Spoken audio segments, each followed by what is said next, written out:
Assalamualaikum warahmatullahi wabarakatuh. Waalaikumsalam warahmatullahi Tribuners. wabarakatuh. Apa kabar hari ini? Semoga sehat di tengah kondisi masih pandemi COVID-19. Tribuners, hari ini saya Yusuf Mulyawan bersama Mas Hadi Prayogo akan mewawancarai secara eksklusif Bapak Dawam Raharjo. Beliau adalah calon Bupati Lampung Timur terpilih periode 2021-2025. Tribuners, kita bincang-bincang sedikit dengan Pak Dawam Raharjo. Kebetulan beliau sudah ditetapkan oleh Komisi Pemilihan Umum Kabupaten Lampung Timur serta sudah dirapat paripurnakan oleh DPRD Kabupaten Lampung Timur sebagai calon Bupati Lampung Timur terpilih. Kita akan bincang-bincang. Izin Pak Dawam, apa kabar hari ini Pak? Alhamdulillah baik. Alhamdulillah sehat-sehat Pak ya. Tengah pandemi COVID, semoga tidak ada sesuatu yang luar biasa diri Pak Dawam sendiri dan keluarga. Pak Dawam, kita bincang-bincang sedikit ini Pak. Sudah ditetapkan oleh KPU, kemudian diparipurnakan oleh DPRD. Kira-kira ke depan kan tinggal pelantikan. Bagaimana progres pelantikannya Pak? Apakah sudah dapat kabar mengenai waktu atau seperti apa Pak? Silakan. Terima kasih kepada Mas Yos ya. Untuk mengenai waktu pelantikan sesuai dengan rencana itu insya Allah kalau nggak ada perubahan itu tanggal 17 Februari. Itu yang jelas informasi sementara itu, cuman sekarang berkas masih usulan sudah disampaikan ke provinsi, tinggal provinsi ke Kemendagri. Ya. Kira-kira ini Pak, apakah ada persiapan khusus Pak menuju pelantikan? Ini kan sudah 17 Februari, sudah tidak terlalu lama lagi Pak. Ya kalau persiapan khusus ya tidak, yang jelas semua itu sudah ada tupoksinya masing-masing. Dari pemerintah daerah memang sudah ada panitianya, mereka sudah menyiapkan, bukan karena kami ini juga sebagai tamu yang ada ibaratnya selama ini kami ibaratnya kita mau masuk mau permisi, tapi mereka sudah mempersiapkan minimal sudah ada komunikasi untuk dalam rangka persiapan pelantikan. Sudah ini Pak, kira-kira biasanya kan pesan baju atau apa, atau sudah ada baju sebelumnya Pak? Kalau Pelantikan. pesan baju ya alhamdulillah, karena itu juga nggak bisa mendadak, kami bersama Pak Aswar Hadi sudah pesan baju ya, mudah-mudahan pas saat digunakan sudah artinya sudah siap, sudah ready. Baik. Kalau sekarang sedang sibuk jalani aktivitas apa Pak jelang pelantikan ini? Apakah sudah ada konsolidasi misalnya dengan tim, atau seperti saat ini Bapak kabarnya sering ketika Jumatan mengisi khotbah, kemudian juga semacam riungan dengan jemaah masjid. Silakan Pak. Ya kalau sementara ini sambil menunggu, kami berusaha tetap karena dengan kondisi situasi saat ini masih COVID-19, ada pembatasan pertemuan, perkumpulan, kami menjaga mengurangi itu. Nah ini kebetulan karena ada permintaan bahwa saya suruh mengisi khotbah. Ya karena kebetulan saya ada waktu ya saya sanggupi, karena bagaimanapun yang minta masyarakat, tokoh agama, sementara kami dipilih oleh masyarakat dan kami akan kembali ke masyarakat. Kami akan jadi pelayan masyarakat. Karena itu salah satu program saya dalam rangka sholat Jumat itu bagaimana supaya kita selalu dekat masyarakat, selalu berdialog santai tanpa resmi, sambil ibaratnya kalau yang minta mau khotbah ayo, kalau memang ada imam ayo, suruh pengajian ayo. Nah, yang jelas sesuai dengan kondisi keadaan masyarakat. Ya, jadi setelah Jumatan bincang-bincang santai dengan warga gitu Pak. Ke depan kira-kira seperti itu Pak ya. Oke. Mas Hadi mungkin Mas. Ya, baik, terima kasih Bang Yos, Pak Dawam, luar biasa. Jadi rombongan kami Tribun Lampung tadi sempat tersenyak, lumayan kaget, dan setelah itu kagum. Kami diterima oleh Pak Dawam di masjid. Kita tadi sholat Jumat juga bersama-sama, kemudian mendengarkan khotbah dari Pak Dawam, dan yang luar biasa tadi sudah disebutkan Mas Bang Yos, tapi ini yang beda dengan yang lain barangkali setelah sholat kemudian makan siang bersama. Nah sebenarnya Pak, model seperti ini bagus ini, paling enggak untuk menghimpun masyarakat lewat masjid. Nah ini apakah Bapak pertahankan jika nanti sudah dilantik, atau Bapak punya cara lain untuk menampung aspirasi masyarakat Pak?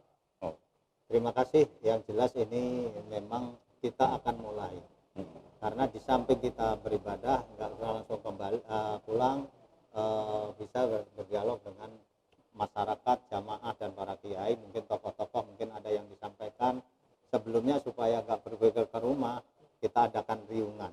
Jadi setelah riungan kita santai, ayo kita berdua bersama. Toh kita kalau sudah artinya jangan sampai begitu tatkala kita sudah jadi lupa nanti. Jadi tatkala ini ingat kita yang jadikan masyarakat, tokoh masyarakat, kita kembali ke masyarakat. Ayo kita apa yang bisa kami berbuat pemerintah, apa masukan dari masyarakat bisa tamu, apa yang harus kita bisa lakukan di pemerintahan dalam melayani masyarakat. Nah, insya Allah ini kita akan lestarikan. Ya. Satu lagi Bang Yos dari saya. Setelah itu silakan Bang Yos.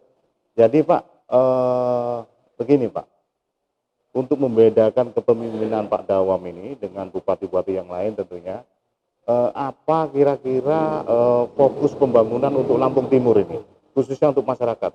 Atau katakanlah program kerja 100 harinya apa nih kira-kira prioritasnya? Terima kasih. Untuk sementara program 100 hari, karena bagaimanapun juga memang rencana sudah disusun sama yang dahulu, sehingga kita dalam waktu 100 hari kan ibaratnya kan pendek. Jadi saya akan mulai mindset kita akan berubah bagaimana pemerintah dalam hal ini pegawai ASN dalam ini kita berikan paham bahwa ASN adalah pelayan, bukan bos. Ya. Dan saya sampaikan dalam khotbah tadi, yasiru wala tu'asiru, basiru wala tunafiru. Mudahkan urusan orang, jangan dipersulit, gembirakan orang, jangan ditakut-takuti.